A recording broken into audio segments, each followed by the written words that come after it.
Hello, everyone. I'm Janet Tarantino, and I'd like to welcome you today to my YouTube channel called Exploring Everything Spiritual.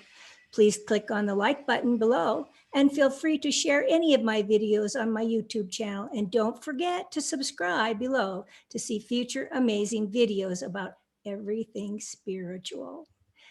Today's guest, I'm so excited about, is the renowned Maureen Saint-Germain, an internationally acclaimed Ascension teacher and author of several Amazon bestsellers, Opening Akashic Records, Waking Up in 5D, Beyond the Flower of Life, and Be a Genie, just to name a few. Special note, though, all of her books are available in multiple languages, which is helpful to individuals from other countries.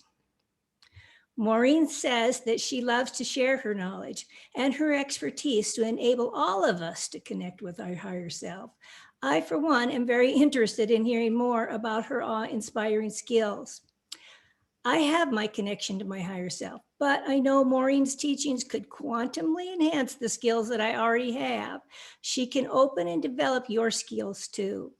She has been traveling the world since 1995, teaching wisdom principles and sacred practices. She has taught in 24 countries, including China, Japan, Australia, Bulgaria, Turkey, Egypt, England, Scotland, Canada, Mexico, and the USA, to name a few.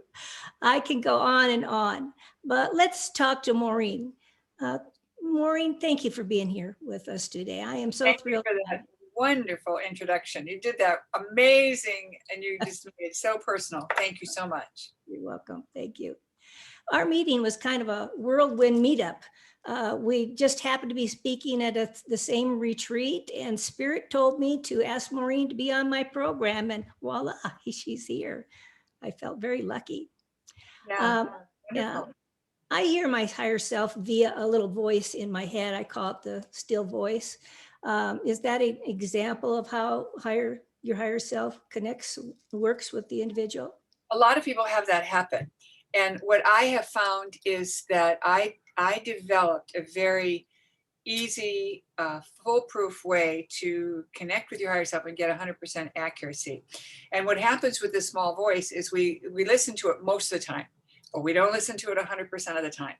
And that's why this method is so useful, because it helps people go from where they are to a place where they don't have to know if it's their higher self. They don't have to trust that it's their higher self. They know it's their higher self. And that's huge, because when we trust the higher self, that means there's some doubt there, but when we know the higher self, it's a no-brainer. Mm-hmm. Yeah. And so you've become known as the practical mystic. How did you come by that name?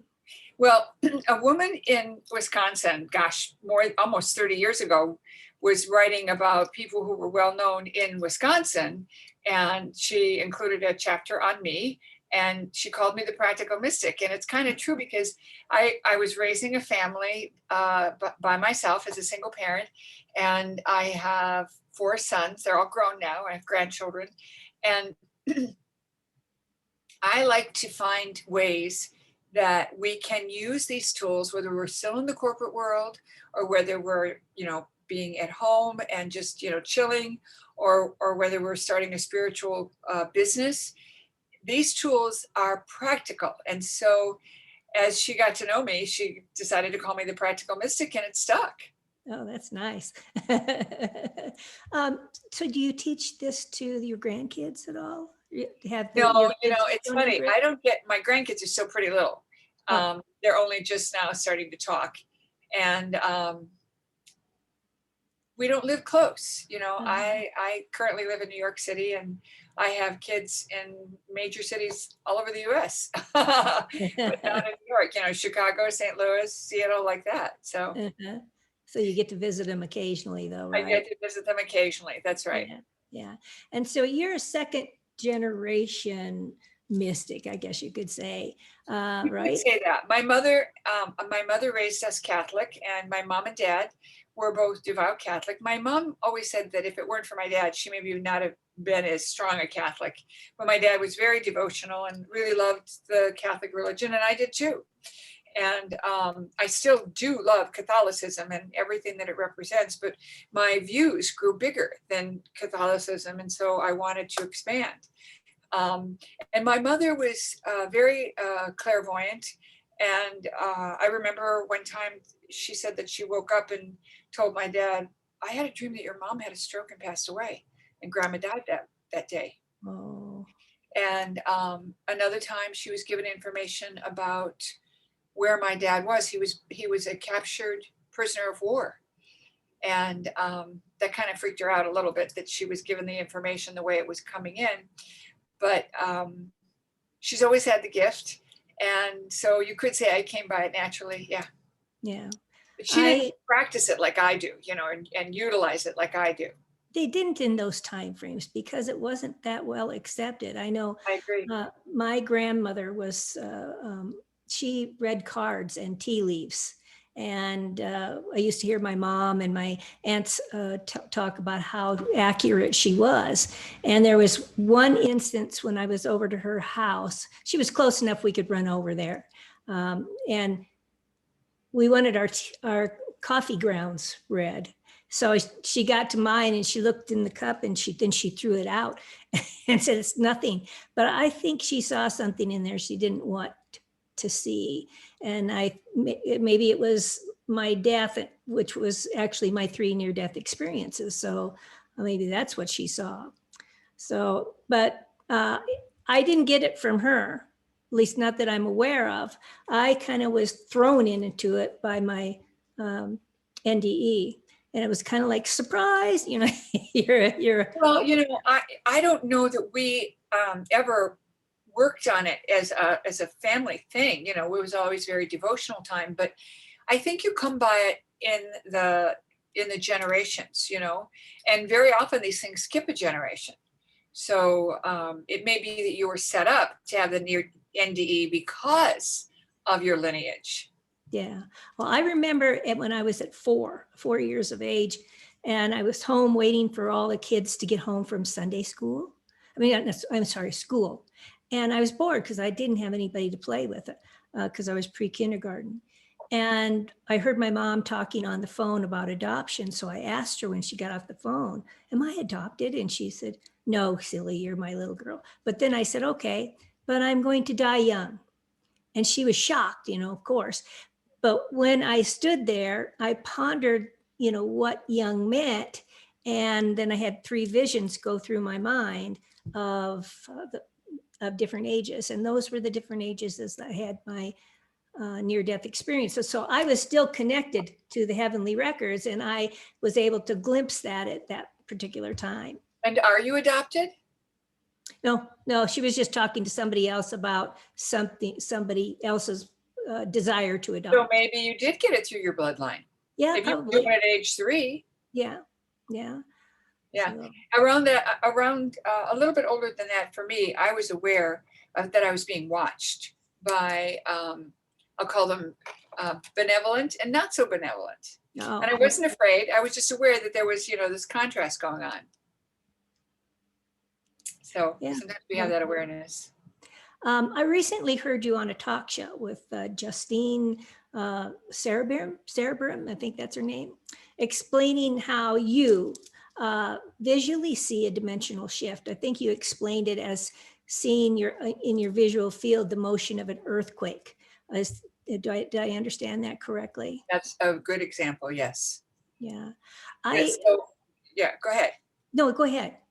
So what I see is I actually see the field around us moving, and it's like if you were in a tsunami and the water, the air is like the water is in a tsunami. It's moving in waves.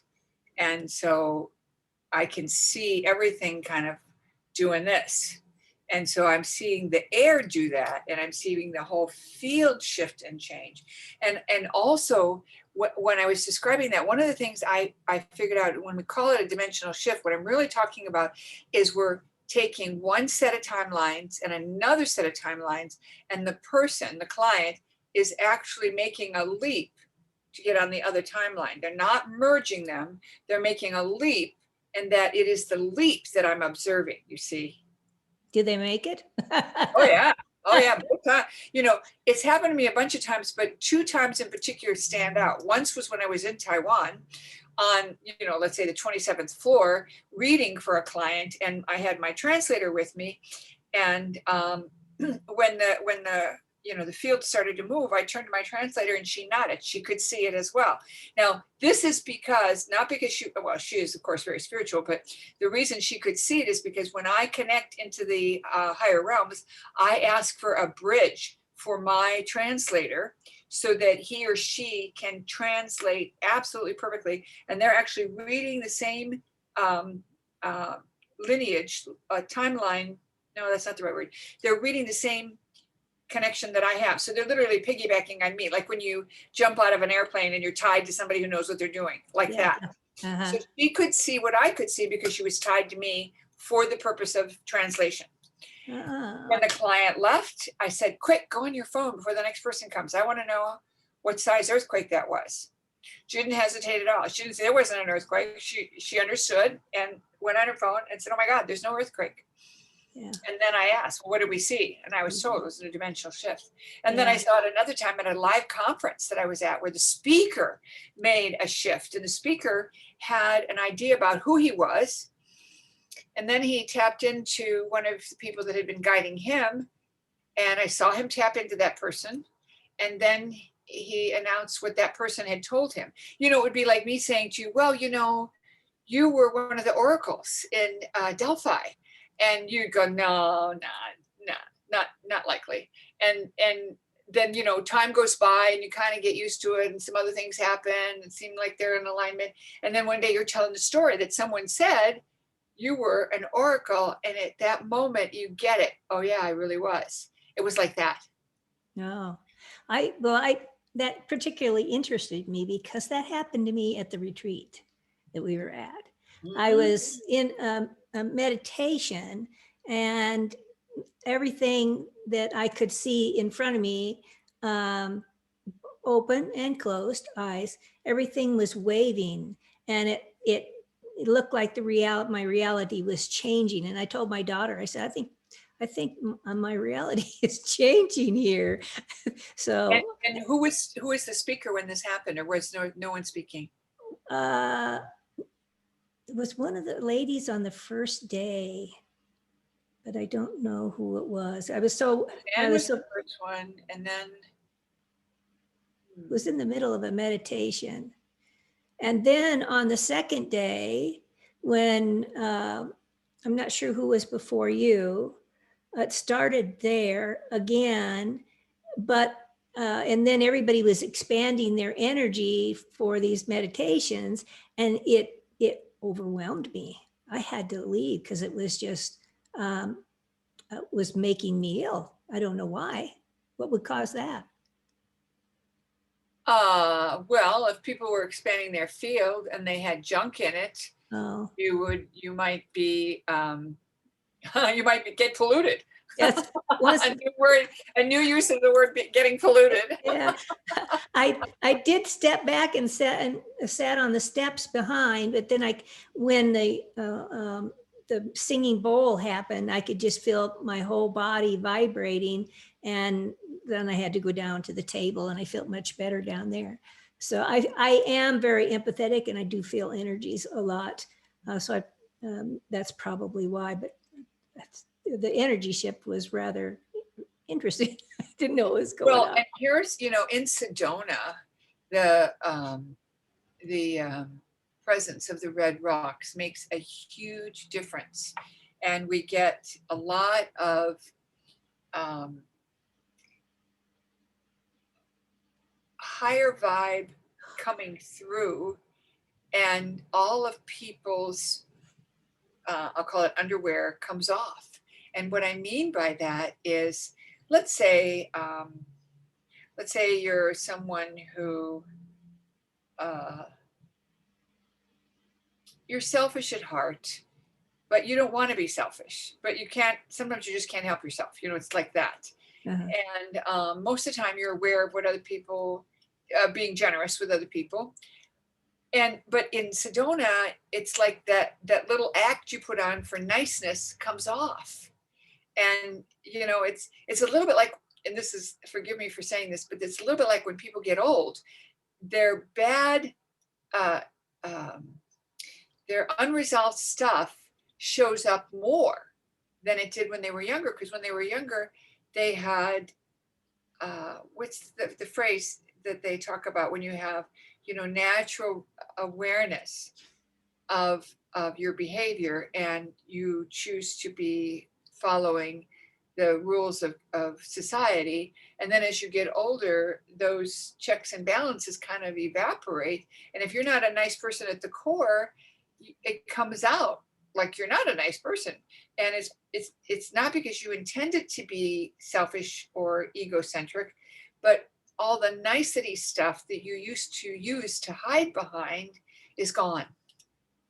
And that happens in Sedona to a lot of people. So Sedona is one of those places you either do really well and it brings out the high part of you and all the effluvia is gone, or if you have been masquerading and didn't even know it. And there are plenty of people out there that don't even know they're masquerading and don't intend to masquerade. They don't think they're masquerading, but when they're in Sedona, you know, they stick their foot in their mouth, or they say hurtful things. They don't realize how they're being, you know, me first kind of thing.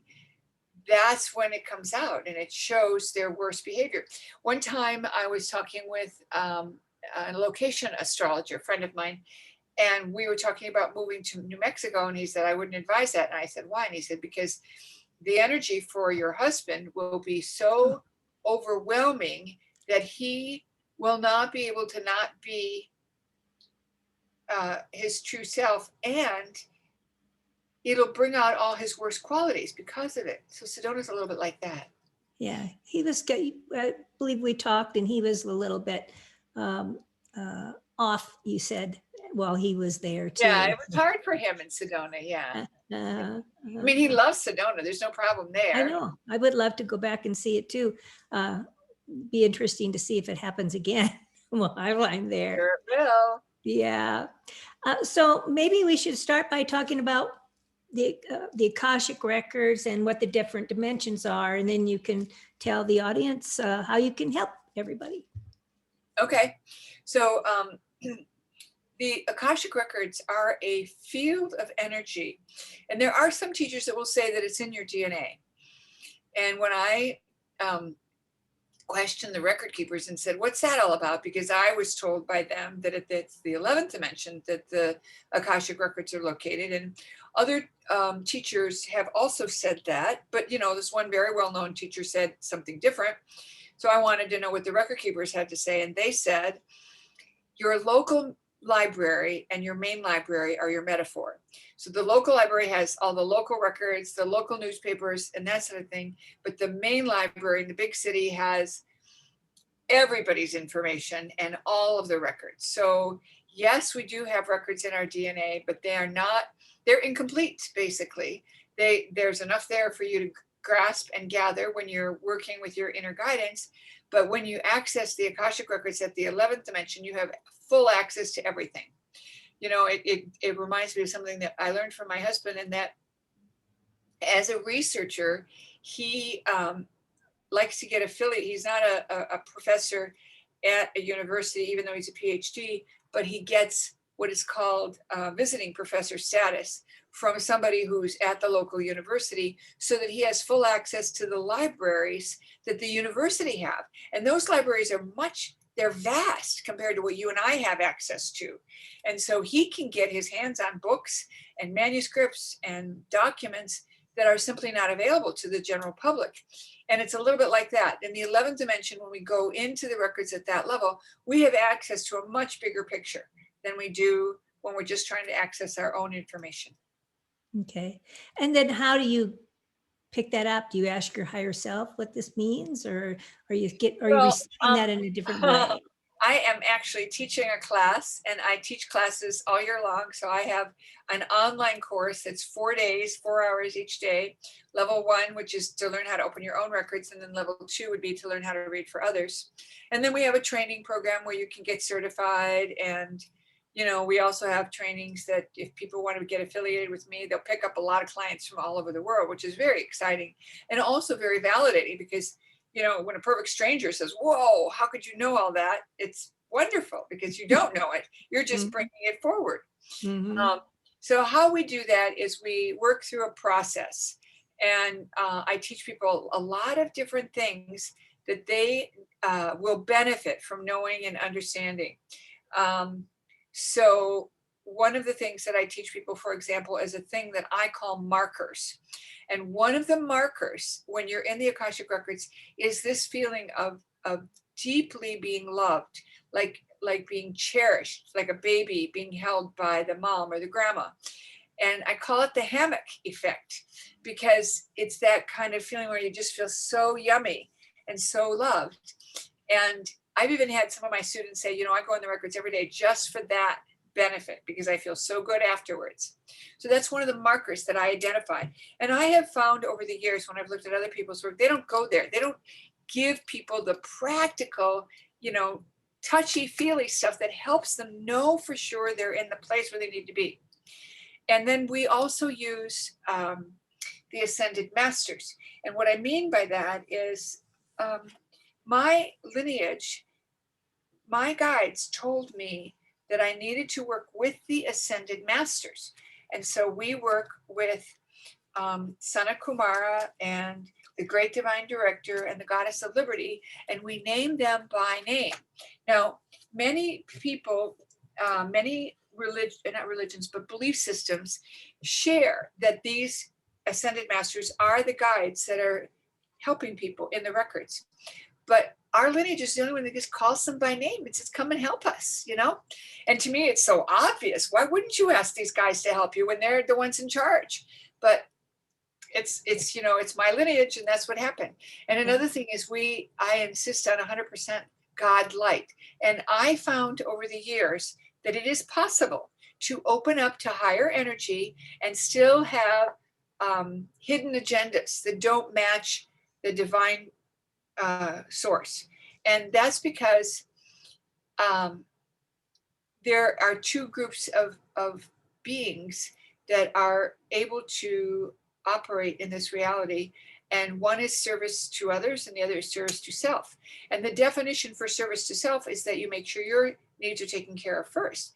Well, there's nothing wrong with that, but it's not going to advance the civilization, you see. So we look at that and we say, okay, we only want to work with beings who are interested in service to advance the humanity that we're in. Mostly because the people who are attracted to this work are already part of the solution, and they just haven't figured out what their role is. And so when they study this work, when they learn the Akashic Records, what happens is they get to a level of mastery where their connection to the Akashic Records is pure and holds a very high vibe. And that's why my students have told me that they've had clients who've said, I had readings from other people who studied with different teachers than what you're studying with. And the readings weren't nearly as evolved as yours are. So it doesn't mean they're wrong. It doesn't mean that they're not doing good work. But, you can either drive a Ford or you can drive a Mercedes, So I like to play that way. So I'm not coming across, it'll still get you from point A to point B. But if I get my choice, I'm getting in a Mercedes. Yeah, true. And so can you explain the upper chakras though? Because normally we're only taught about the 7. There are additional chakras above the head. So the 8th chakra is usually anywhere from a foot to 2 feet above your head. And that's the portal where the higher self enters. And so that chakra is really important and really powerful. And in the book, Waking Up in 5D, I take people through a guided meditation called the 5D Merkaba that actually shows them their place and where they fit into the reality. And then there's higher chakras, and each of those have different skills that we can bring in. And so when we open to the higher chakras, we're actually giving ourselves a blessing of moving into higher frames of connection which then allow us to manifest things like vibhuti, and vibhuti would be the white dust that we know the Indian mystics have.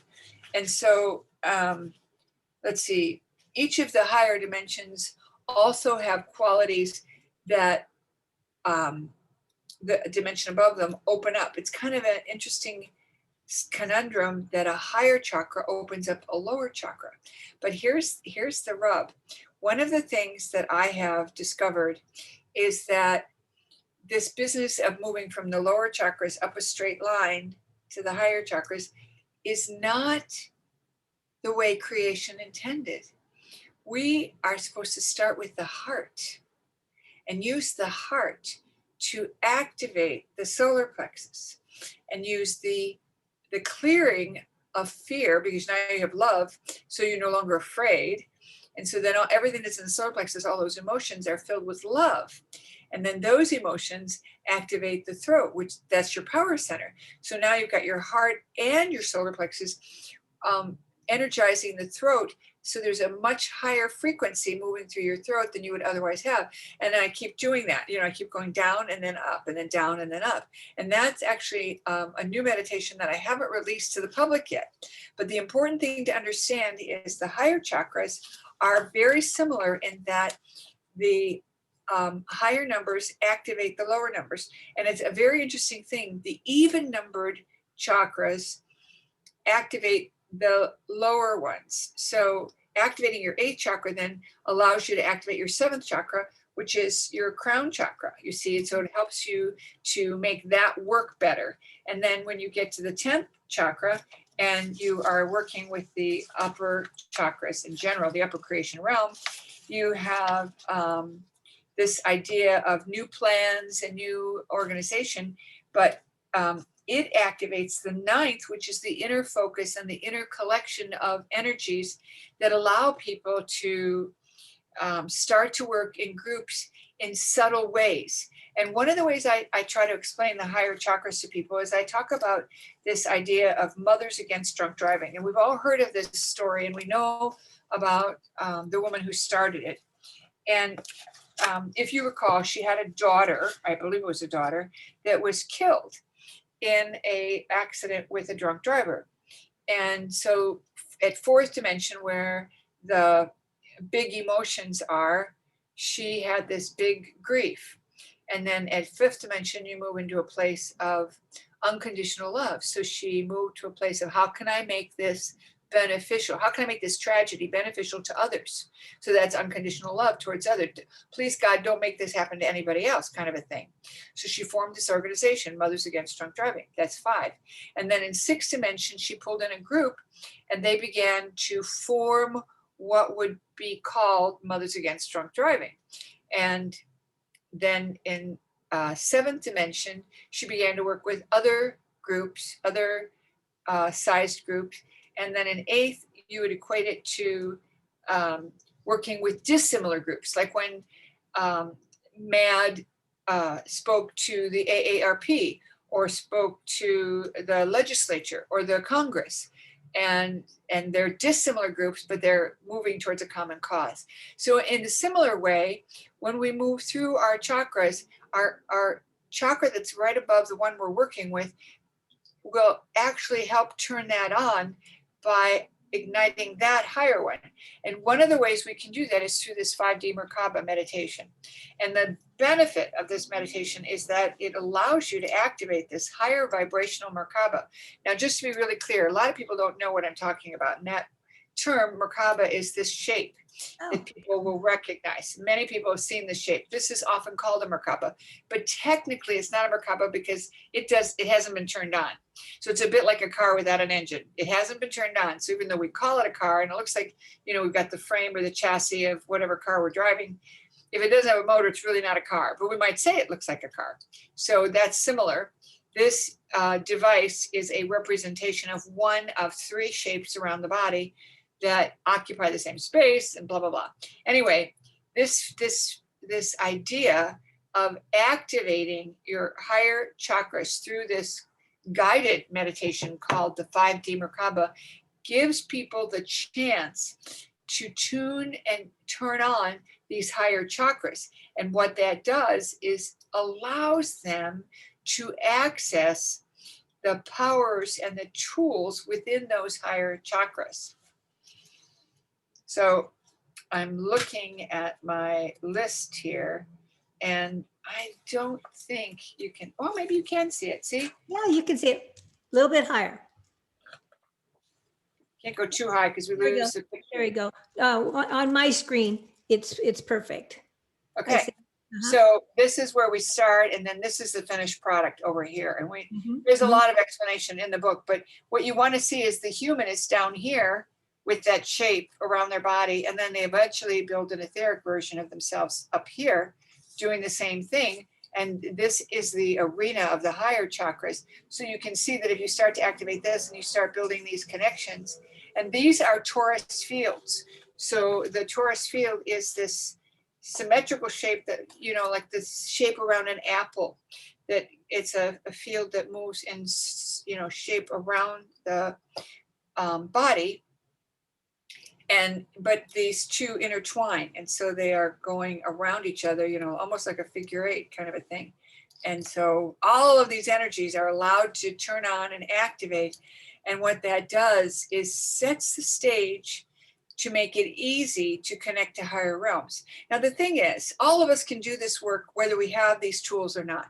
And this is another reason why they call me the practical mystic, because I'm interested in finding the shortcut. You know, as a busy mom, all I could think about was how can I get this, this, and this done in the shortest period of time? So in the case of this meditation, what we're doing is it's like we're creating a trust fund for a student. We want to go to college. And all through high school, we keep reminding them the trust fund is there. You know, there's 50K in there. You can go to whatever school you want. There's plenty of money. Maybe it should be 200K nowadays. Yeah, really, these days. And you know, you can have the money when you turn 50, or if you graduate from college with, you know, a C average, you can have the money whatever you didn't spend. So you can go to whatever school you want, and you also have incentive to finish and get your diploma so that you can have the rest of that trust fund to start, you know, a business or whatever. So it's a little bit like that. When we create these guided meditations, and I say we only because I'm referring to my guides that work with me. When they work with me and create these guided meditations, they create for the person that's doing it opportunities for them to participate and to join me in the call out. And then they guide me as far as the music, because I write all the background music and I do all the mixing and everything, so that it creates a product that is so easy. It's like, you know, in the very old days, I used to say I was like Betty Crocker, you know, the cake mix, all you have to do is add your own eggs. And then I started saying, well, you know, I'm more like Martha Stewart, but then she went to jail. So I quit saying all of that. But the truth is, these guided meditations are data sets that are so powerful that they help people gain mastery over their consciousness, because I've created the framework and all you do is show up and do your part rather than trying to start from scratch. Another meditation that I created is called the Golden Bowl. And the Golden Bowl, I discovered, is a set of sinus cavities here and here and here, but also in the back of the head. And it creates a bowl. And imagine that you could call that the satellite dish to call home, to call God. And so the Golden Bowl meditation clears your sinuses, and everybody who uses it, even people who don't have sinus issues, say they can feel their sinuses opening up when they do that meditation. And then it clears the field so that your connection to source is available and you're available to receive. And one of my most recent meditations that I'm very excited about is called the Golden Time. And the Golden Time is a meditation that takes people to the great golden age. And right now there is so much division around us, you know, division about who is right, about so many different subjects. And without getting into the politics of it, how are you going to know? And the answer is, when you go into this golden time meditation, you literally go into a time capsule or equivalent of a time capsule, and you land in the great golden age where everything worked out. And you don't have to know how, you just know it worked. But then you bring that energy back and you can feel it around your body. And one really great example from one of the listeners was, she said that her son was going to need a blood transfusion, and she was really opposed to that for lots of reasons, but mostly because she just didn't want someone else's energy in her son's body. And they said they would do one more test just to make sure.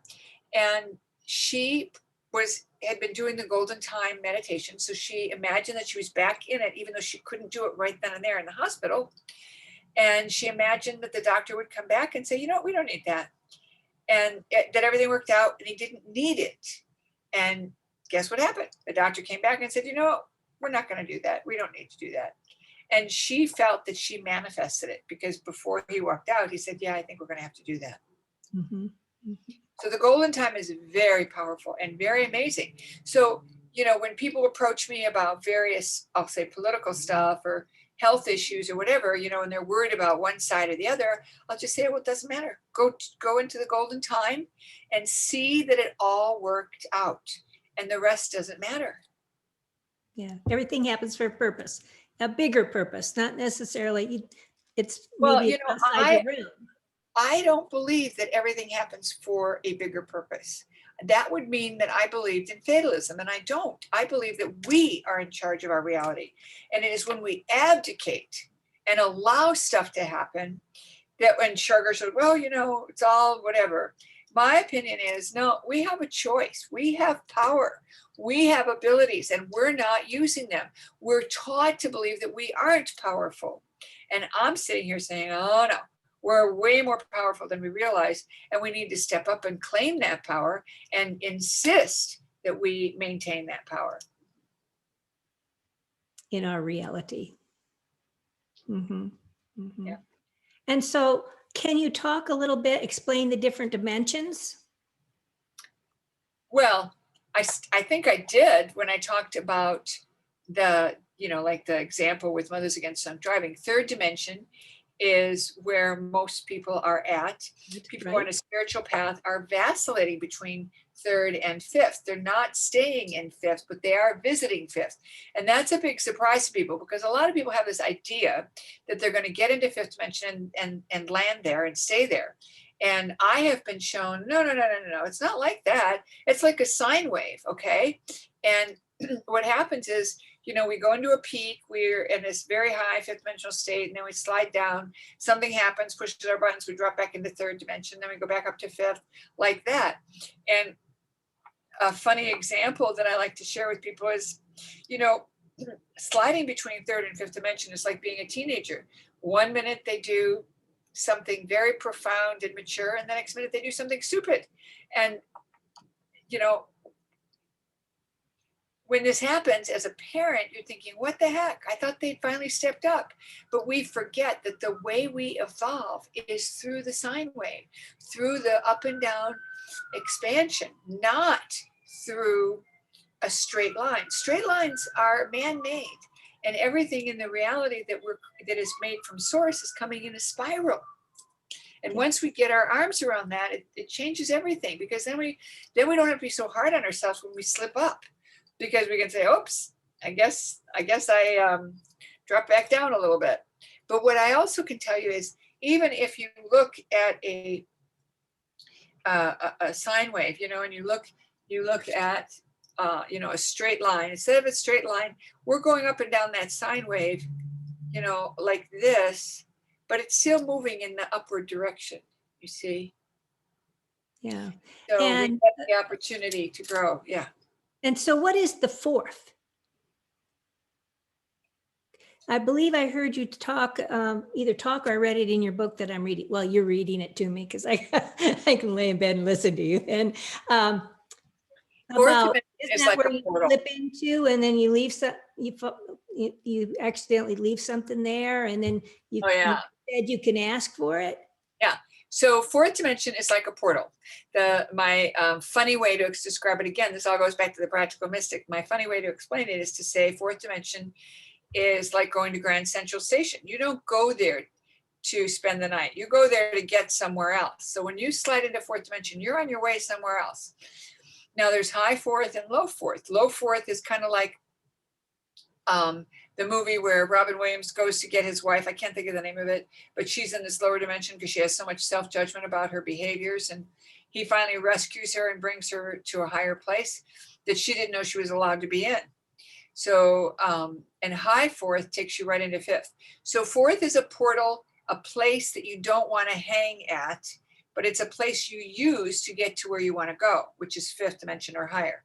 Now, the reason I described the business of losing stuff is that years and years ago, probably 30 years ago, I noticed that my stuff was disappearing. And it could be something as simple as a crystal, or, some important crystal to me. And I knew my kids weren't taking it. They might take candy or money, but they're not going to take my crystal.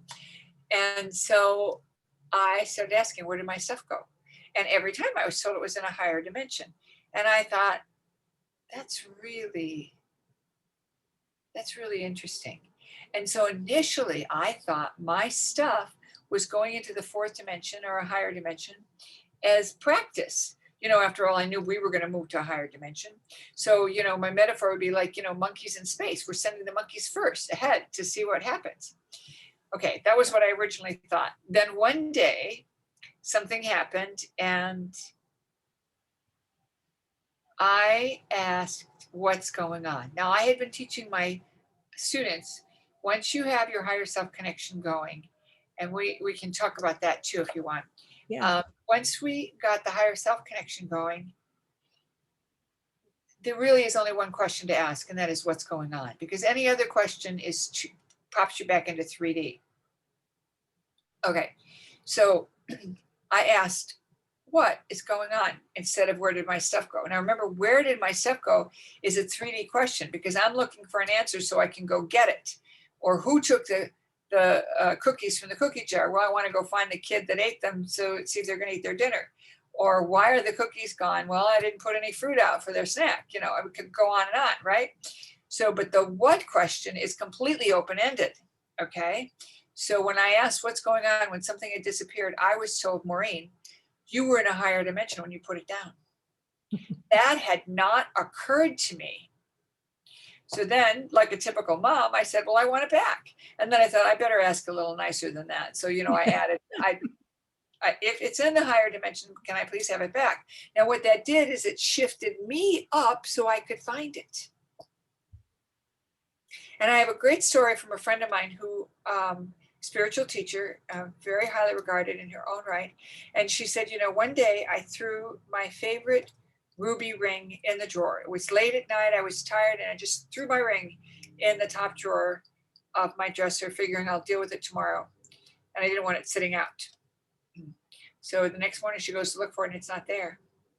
So periodically she looks for it every few days. Finally, after about 3 months, she gives up. It's gone. I don't know where it went, but it's gone.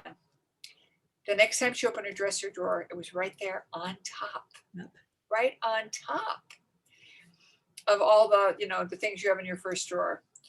And I said, that's exactly how it works, because once you stop being stressed about it and you moved into a place of acceptance and love, you're back in 5D. And that's the zone where you could see it. So what happens is when you lose something, and it could be your car keys, it could be your favorite pen, it could be anything that you treasure. And typically it's not something that your kids are going to take, or your partner's going to move or something like that. When that happens, all you have to do is say, if it's in a higher dimension, I'd like it back. Thank you very much. And voila, it shows up the next time you're in that same space. And you think to yourself, I searched this drawer. I emptied everything out of this drawer. How can it be right here on top? And it isn't fairies. It isn't elementals. It is you who dropped it in the drawer when you were in a high place. You had a good evening with your friends in a very yummy place. And in 4D and 3D, that's not visible. So we think of the dimensions like nested dolls. So, there's one and then another one and then another one. When you're in the higher dimensions, you can see down into the lower dimensions, but the lower dimensions cannot see above. I see. Okay. I find it all very interesting. Now, you said you wanted to talk about something else too. Yes, I wanted to talk about the higher self. Ah, I And like the higher self is an amazing, amazing connection. And you made such a sweet statement in the beginning, how you said you have a good connection with your higher self, but you have a feeling that what I could offer would help you. And I'm so grateful that you said it that way, because what I have found is even people who have a really good connection, if they do this protocol, they take it from being really good to being perfect. And anybody can perfect their higher self connection. And it's done through a simple protocol. It takes about 6 weeks, and you spend a little bit of time every day, and it's always fun. It's always intended to be fun. So first we do a little meditation where we connect with source, and we ask guidance for our symbols or signals for yes, no, and neutral. And we can do that at the end of this discussion if you want, before we close. And the signals are important, because then you'll use that throughout your practice period. And we call it a practice period because I like people to commit at the beginning. Okay, I'm going to do this for 45 days. That becomes your practice period. And your practice period is you actually chart it out. So if today is April 1st, then you go until May 15th. And if you're starting on May 15th, then you'd go to July 1. You really take the time to figure out when your end date is. And the reason you do that, the reason you do it that way, is because it's very easy to forget when you started something, but it's very easy to remember when you're going to be done. You know, I'm going to be done in June when I graduate. I'm going to be done when I finish making this pie. I'm going to be done. You see, we can anticipate when we're done, but it's a lot harder. Now, when did I start doing that? When, it's a little bit harder. So we name the date that we're going to practice, and we know our practice period is going to be 45 days. And then there's only 3 things that you have to do. The first thing is you ask only yes or no questions that are playful and unimportant, okay, for 45 days. And you can ask 40 or 50 times. So you ask, do I have cereal for breakfast? No. Higher self, is it my husband's good to have oatmeal? No. Is my husband's good to have eggs? Yes. So you keep asking till you get the yes. And you only ask about stuff you don't care about. Now, if you really feel like you want waffles for breakfast, don't ask, just enjoy the waffles. And so you do this all day long about unimportant stuff. Now, what happens as a result of this is you start to see, when I asked my higher self, I got this answer, and I didn't know this cool thing was going to happen. I run into my friend because I showed up at the pet store when my higher self said I should go, or I got this great meal at a restaurant that they were running on special, and I didn't know that it was going to be my favorite meal that they would have on special tonight. Things like that. So you get all these wonderful reinforcements, but you're not keeping score. You're not trying to check to see if your higher self is right, because it's all play. If you start to check, then you're not playing anymore. You're working too hard, So you do this for 45 days. That's the first step. The second step is you always follow through. And this seems rather obvious, but you'd be surprised at how many people say, oh, well, those bonbons, I couldn't really tell. I'm not sure if it was a yes or a no. I think it was yes. I really wanted them anyway, and so you start making excuses for yourself. So if you ask, you always follow through. And of course, the joke was on me when I was in a class and we were at the restaurant, and I saw these chocolate chip cookies, which I used to eat like every, it was my favorite food at the time. And I don't know, I must have been in some kind of habit of asking my higher self about everything. I do ask my higher self about everything, but this was like over the top. And I'm standing there at the counter waiting to pay, and I see these cookies, and I just mentally ask, higher self, no. And so I paid my bill, and then I waited for a few more people to pay their bill. And someone said, hey, Maureen, did you see these cookies? I'll buy one for you if you want. No, thank you. Because even though I would normally not ask, I would just buy one. But because I had asked, that's off limits now. You have to follow through. You make that commitment that if you're going to ask, you're going to follow through. Now, I had the funniest thing happen with one of my clients in China, and she said, why would my higher self lie to me? And I said, what are you talking about? And she said, well, I'm a vegan. And this morning at breakfast, I asked my higher self if I should have meat. And I started to laugh, and I said, well, one of the rules is you only ask unimportant questions. Isn't that important to you? She said, yes, but I wanted to know if my higher self would tell me the truth. And I said, if your higher self told you to eat meat, that was the truth. You were unwilling to play. You were unwilling to cooperate with the play. So don't ask about that question, because being a vegan is important to you. Okay, and then the third rule, another rule that's pretty tricky for people, and that is no other forms of divination. So you put away your pendulum, you put away the muscle testing that people do, and you set aside all these ways that you operate so that you're not confused and you're not tempted to double check, you see, or to check to see if your higher self is right, you know. And even though these tools, the card reading, your grandma's, you know, coffee grind, all that stuff is accurate and good, your higher self is like one level above that. And so I could influence the way the tea leaves end. I can influence the way your pendulum goes. But I can't influence your higher self. So the benefit is that it's authentic and it's the real deal. And when you make that commitment, now if you're a healer or something and you're using it in your modalities, you know, with healing, then what you do is you use it for your clients, but then you don't use it for yourself. You don't ask about your questions. You simply leave all that aside. So those three rules, only yes, no questions, no other forms of divination, and always follow through, are pretty easy. And you're in a playful place and you ask all day long about stuff you don't care about. And what happens is your connection grows, and it grows in a way that is unrefutable. And it becomes so available to you that sometimes you'll start to ask a higher self question. You'll say, higher self, is it in my highest best? And right away, no. And you haven't even finished the question, but your higher self can come through because it's in your thought. And the benefit is that when you get a message, let's say, go to the grocery store right now, and you're thinking, I got to finish this report. I can't go now. I can't, I got to go now. Okay, fine. So you put everything down, you go, and it turns out there was a big hailstorm or some crazy weather that came through. And if you hadn't gone to the grocery store when you did, you wouldn't have been able to go out that night. And so things like that happen. But one of the things that we find is that those benefits are in hindsight, not because you're looking for them. But then when you get a message like that, you have a strong checks and balances by using your higher self signal that you have well developed.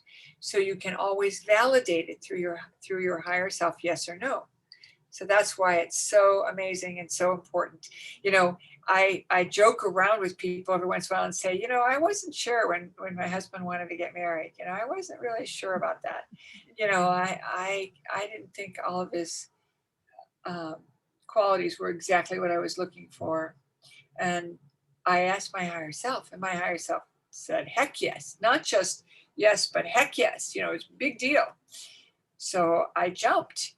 And then the joke is that he would come to me and say, well, can you check in and see if we should do this or this, you know, like that. But then one day when my higher self gave the answer and he didn't like that answer, so then he tries to talk me out of it. You know, well, what about this and what about that? And I remember laughing and saying, you of all people, I wouldn't even be with you if it weren't for my higher self. You can't just tell my higher self, you're not listening anymore. You know, we have a good laugh. He doesn't do that anymore. You know, he did it a couple of times and figured it out, you know. So we like to operate from our will and ego. But when we get the higher self connection, it takes the guesswork out of being human and allows us to step into our full mastery. And, you know, I tell people, do your due diligence first and then ask. And here's why. Let's say you're going to buy a car and you can't decide between, you know, car A, B, or C. And you're down, you know, narrowed it down to 2 cars or whatever. And you think that, you know, the Volvo might be better than the Toyota. And so you're leaning towards the Volvo, and you ask your higher self. If your higher self says, get the Toyota, you get the Toyota, and you're going to discover in hindsight that benefit. So why do we bother asking are going through the machinations of checking on all the different kinds of cars. And the answer is, we all have egos. We all have personalities. And that part of us wants to participate in the decision-making process. But at the end of the day, I like to think that my higher self trumps everything. So even though I've gone through those steps, I feel good that I haven't just gone willy-nilly into the higher self. I've done my homework, and if my higher self still says to follow through, I do. Yeah, when I bought this place a few years ago, I went out and I furnished it all because I wanted everything new. And after I had pretty much had the rooms somewhat complete, I had an inner knowing that I should stop. So I did. And the next year, they did my taxes, and I had to pay taxes. And it was that very same amount I had left in my checking account could pay those taxes. I think love it. I love it. Yeah. Yeah, I get that message too. Okay, you're done. Stop. Yeah. Stop. That's great. You have to listen. When they tell you to, not to do something you're really wanting to do, then you better not do it. That's all I can say. So yeah, that's great. Well, this has been fabulous, Maureen. Is there anything else that you'd like to tell the audience before we head out? Yes, I'd like to give you one tool to get into 5D and stay there, and that is to ask for a day of heaven on earth for you and everyone you come in contact with. And the way you say it is, dear God or source, whatever you're comfortable saying, to make the invocation. I'm asking for a day of heaven on earth for me and everyone I come in contact with. And what happens is everything flows. Even when there's trouble, it flows and everything comes together in a beautiful way. Fabulous, fabulous. Well, thank you so much for being here today, Maureen. And I thoroughly enjoyed talking with you. And I will be talking to you about those Akashic classes too. So excellent, excellent. And it's been a real pleasure. And I'm so glad we met. I'm so glad we chatted. And good for you for all the good work you're doing. Thank you. Oh, thank you so much. And for the audience, if you'd like to know more about Maureen, you can look her up on her website, maureenst.germain.com. And for your convenience, I'll have all her social media links in the description area below this video. So look them up and use her in the highest and best way. Thank you all for being here. Don't forget to subscribe, and I wish you a day filled with love, divine light, and all that is good for your highest good. Namaste. Thank you.